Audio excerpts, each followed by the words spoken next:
All right, so today I want to take the opportunity to sort of take my 15 years of experience investing in real estate and try to share with you how I sort of review what's going on in the market. Because again, I think it's important to stay engaged in the market, and more specifically, how I use that data to sort of estimate where or predict where the market is going. So I want to share that with you. I'm calling this the forecast for 2018. Do me a favor, if you like this video, please like, comment, and share. So we're going to sort of review all the data that I'm trying to take in and what I believe are the key variables that really drive prices. We're going to establish a trend for each, at least for a single market. I think it's important to realize that individual markets, the variables will be different, but I'll do my best to share each variable in context so that you could take that data and research it for your market. And then finally, I'm going to make a prediction, at least a prediction for the market that we're going to review. All right, so I think there's a bunch of things. You've heard me talk about affordability. I think affordability, the ability for the average person with the average income to buy the average house is important. I have seen in the past when affordability gets extremely low, that bad things happen. It can be that pivot point from an appreciating to a reducing or a depreciating market. So it's something I track. I think supplies of homes for sale, both existing and new homes, is important to track. I think when supply is tight, it obviously means demand exceeds that, and when supply is large, it means that price reductions are probably there. I think employment and wages are important, not only for the ability to get a loan, not only ability to pay for the mortgage, but also when those are going up, the economy and people's attitudes typically are more positive.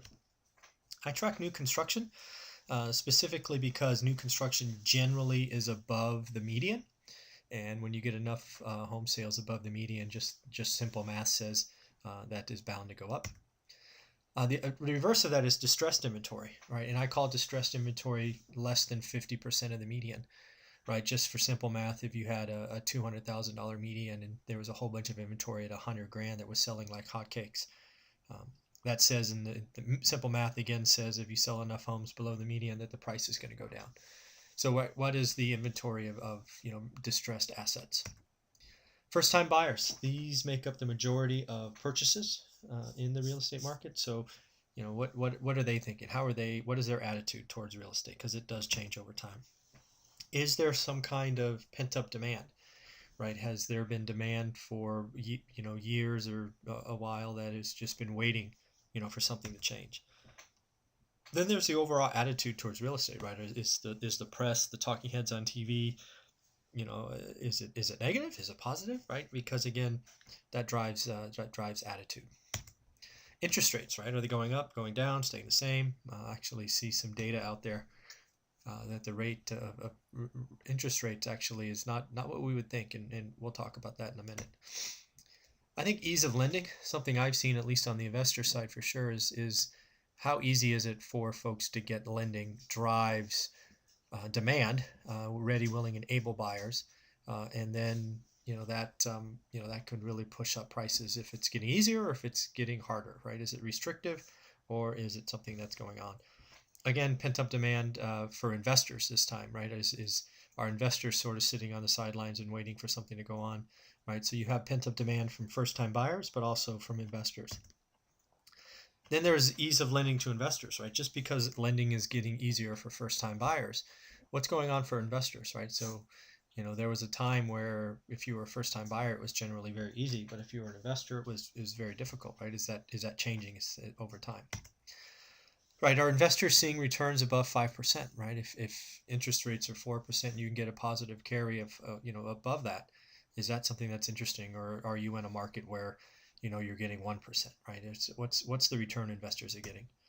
And then what is the percent or the trend at least of new listings above the median, right?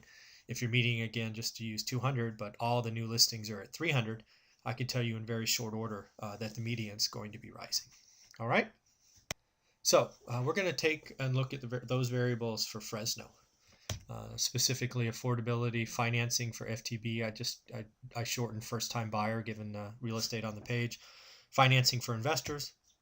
We're going to talk about wages, migration, general news on real estate, We're going to talk about pent-up demand sort of as a collection. Again, FTB is first-time buyers, interest, investor interest, right? What's going on. And then interest rates, and new construction, and month supply. So we're going to go through each of these in detail. So I think affordability is still very healthy. Last time I checked in Fresno, the affordability is in the low 40s. Maybe today it's in the high 30s. I generally don't get nervous until it gets below 20. So plenty of room for affordability in the Fresno market, in my opinion.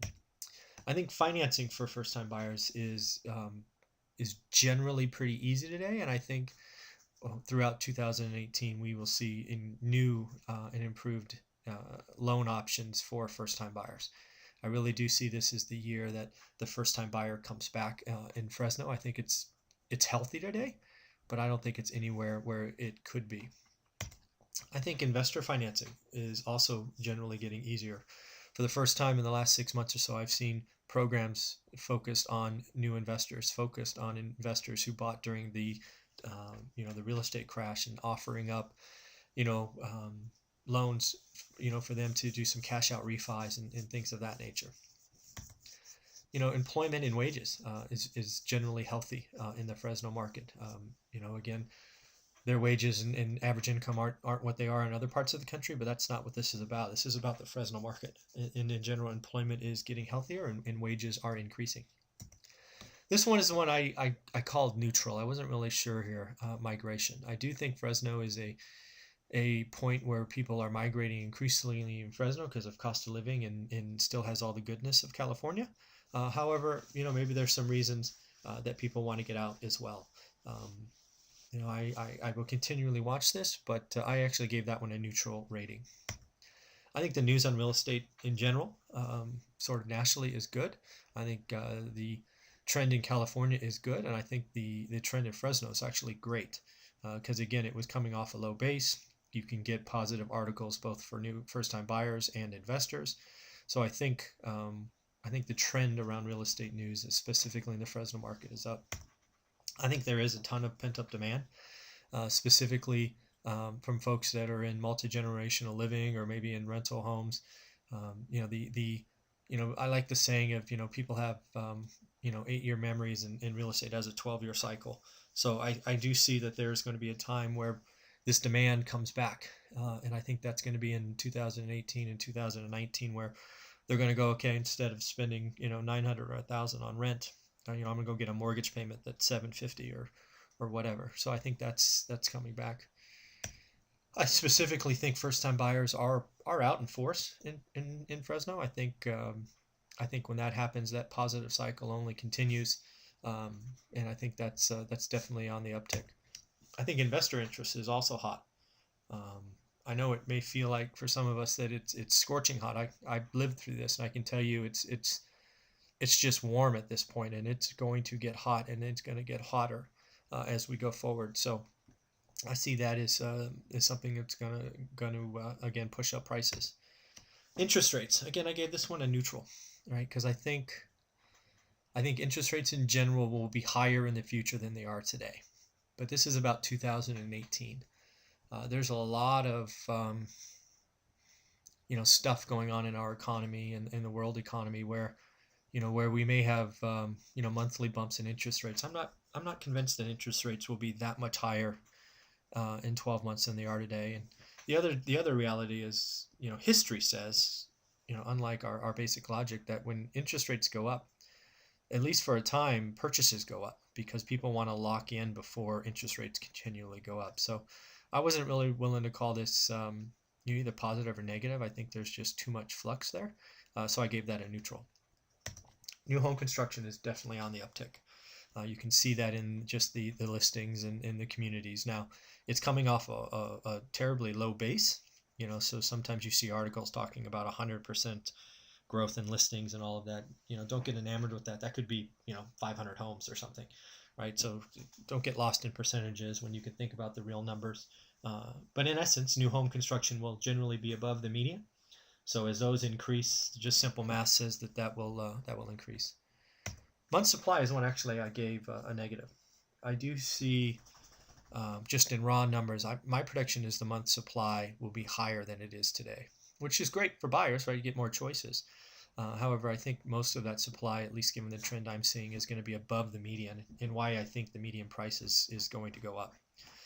When I look at the trend, I see something greater than 80% of new listings are above the median, which again just says simple math that the price is going to increase. I also think that means that the volume is going to decrease, which means the month supply should expand, right? So it's sort of that daisy chain of logic that I think month supply will be higher in the future, thus reducing some of the pressure on prices going forward. So here's my forecast. I also call this just an educated guess because let's be honest, that's what a forecast is. Just to, again, put it all in numbers, the median price for Fresno in December, I got this out of the Fresno Bee, I believe, was $259,750. So I think it's pretty clear that my expectations, given what we just went through, I think it was 9 greens, 2 yellows, and a red, that we're going to see some price increases. I suspect, actually, given everything I've seen in my history, that we're going to get close to 10%. I think last year in the Fresno market was sort of 7 or 8%. I see us exceeding that. I've sort of seen that historically, where you have price appreciation from one year to the next as it's coming into its own, that it increases. So I'm calling it close to 10%. And just again, had to pick a number. I wanted to put it out there. I picked 9.2%. There's no real fancy math behind this. It's just I think it's going to be higher than next year, and I think it will be lower than 10%. So I picked 9.2. And just so you can hold me honest, I think that means again, simple math, 259,750 times 109.2% is 283,647. So that's my prediction for December of 2018. Hope this made sense. Thank you. And again, as always, make sure you like. Please leave a comment. Tell me what you think appreciation will be. Go ahead and feel free to disagree with me. I'd love to see what you have to say. And of course, share this video. And as always, that's how you get a hold of me, mzuber at one rental at a time.